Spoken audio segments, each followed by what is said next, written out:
Worry. It's a subject that any discerning person can't really do without, and a certain amount of worry is healthy. Too much is dangerous. Bob Marley said, "Don't worry. Don't worry about a thing. Everything's going to be alright." Perhaps a dutiful care is more appropriate though. Worry can churn our insides up, make us physically ill, and it does nothing for our looks. I read somewhere that problems are only solutions that have not been found yet.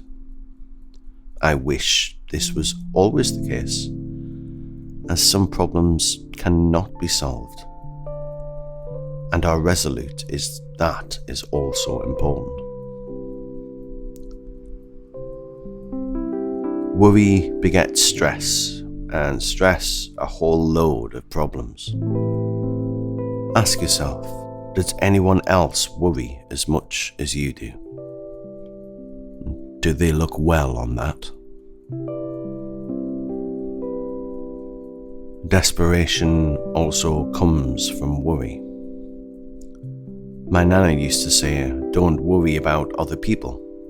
Look after yourself, because if you're not okay, then you can't look after anyone else. So look after number one." I told her that she was my number one at that moment. Prioritizing. It's not always easy. When we have a long list of worries, it's hard to prioritize effectively. I wonder if God worries. Perhaps he sees worry as fully pointless because he is, after all, the all-knowing God. I can't help but wonder though, did he worry about his son when he was being tortured and crucified? I also wonder what was going on in the rest of the world at this time. I say that because, well, one, I'm not a very good historian, and two, it seems to be the only thing that happened at the time.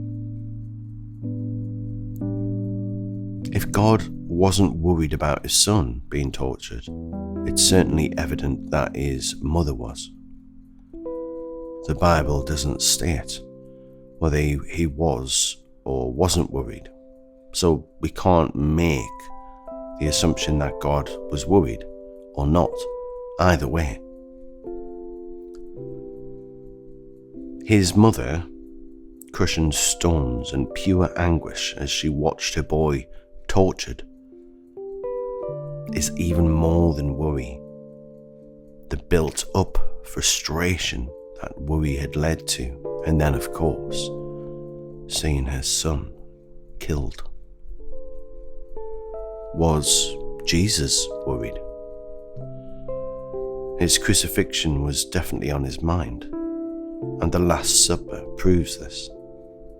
Perhaps he was more concerned for his disciples than worried about himself. Worry is a little like being told off by somebody. When you hear that line, "Oh, and another thing, and another thing." Sometimes the pressure feels all too much, and worry can broaden anybody's shoulders.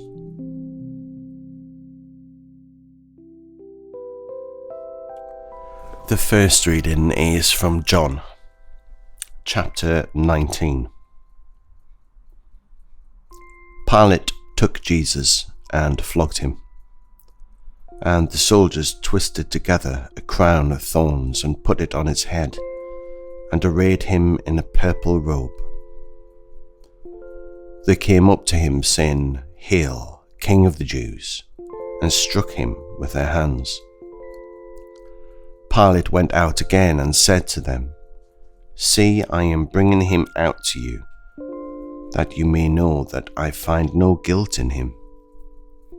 So Jesus came out, wearing the crown of thorns and the purple robe. And Pilate said to them, "Behold the man." When the chief priests and the officers saw him, they cried out, "Crucify him! Crucify him!"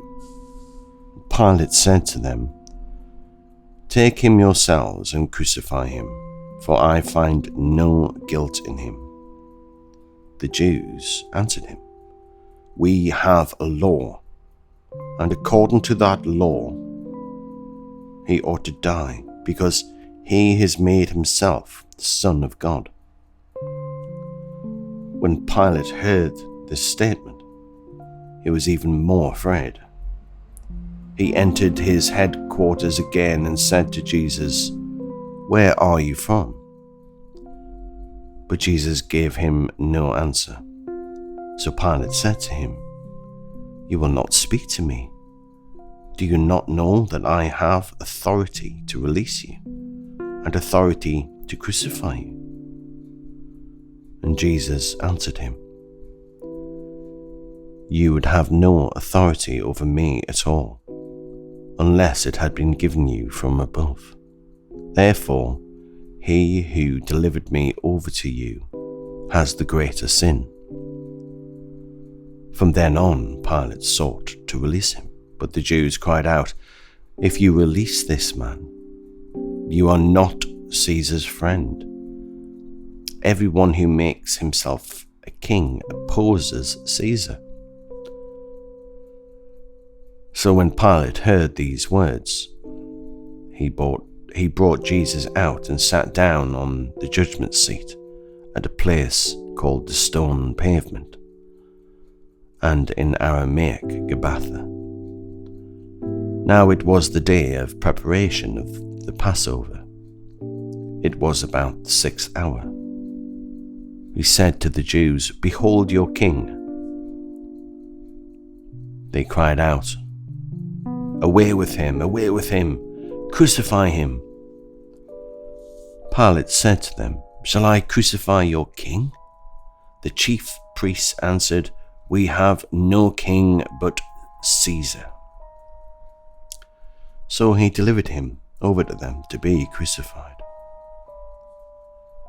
So they took Jesus, and he went out bearing his own cross to the place called the Place of a Skull, which in Aramaic is Golgotha.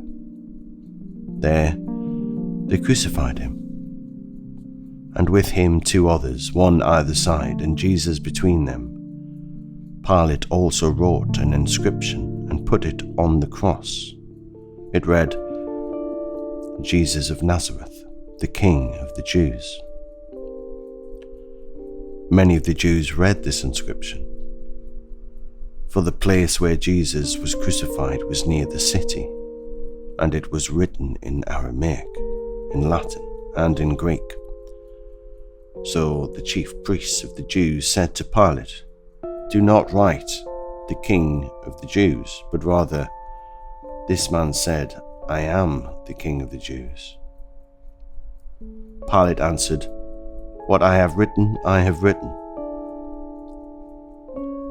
When the soldiers had crucified Jesus, they took his garments and divided them into 4 parts, 1 part for each soldier, also his tunic. But the tunic was seamless, woven in one piece from top to bottom. So they said to one another, "Let us not tear it, but cast lots for it, to see whose it shall be." This was to fulfill the scripture which says, "They divided my garments among them, and for my clothing they cast lots." So the soldiers did these things. But standing by the cross of Jesus were his mother and his mother's sister, Mary the wife of Clopas, and Mary Magdalene. When Jesus saw his mother and the disciple whom he loved standing nearby, he said to his mother, "Woman, Behold, your son. Then he said to the disciple, Behold, your mother. And from that hour the disciple took her to his home. After this, Jesus, knowing that all was now finished, said to fulfill the scripture, I thirst. A jar full of sour wine stood there. So they put a sponge full of the sour wine on a hyssop branch and held it to his mouth. When Jesus had received the sour wine, he said, It is finished. And he bowed his head and gave up his spirit.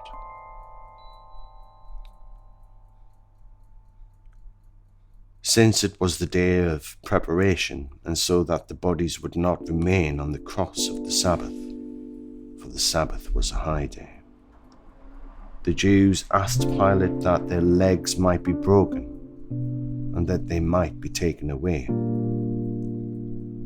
So the soldiers came and broke the legs of the first, and of the other who had been crucified with him. But when they came to Jesus and saw that he was already dead, they did not break his legs. But one of the soldiers pierced his side with a spear, and at once there came out blood and water. He who saw it has borne witness. His testimony is true, and he knows that he is telling the truth, that you also may believe. For these things took place that the scripture might be fulfilled.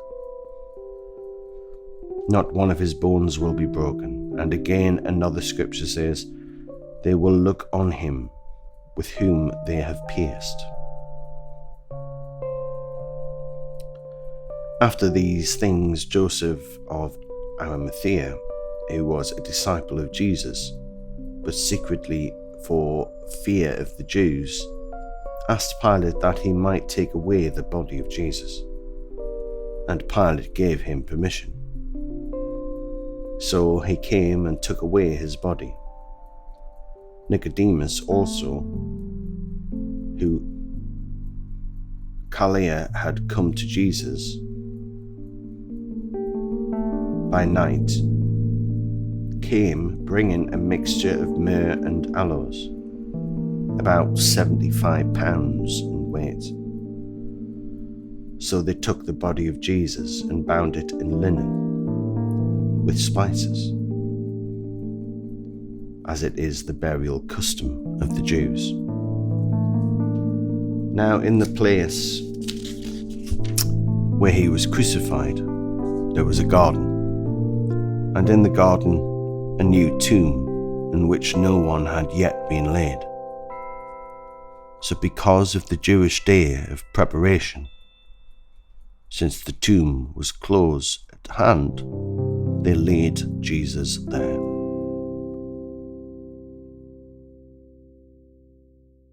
This is the word of the Lord. Thanks be to God.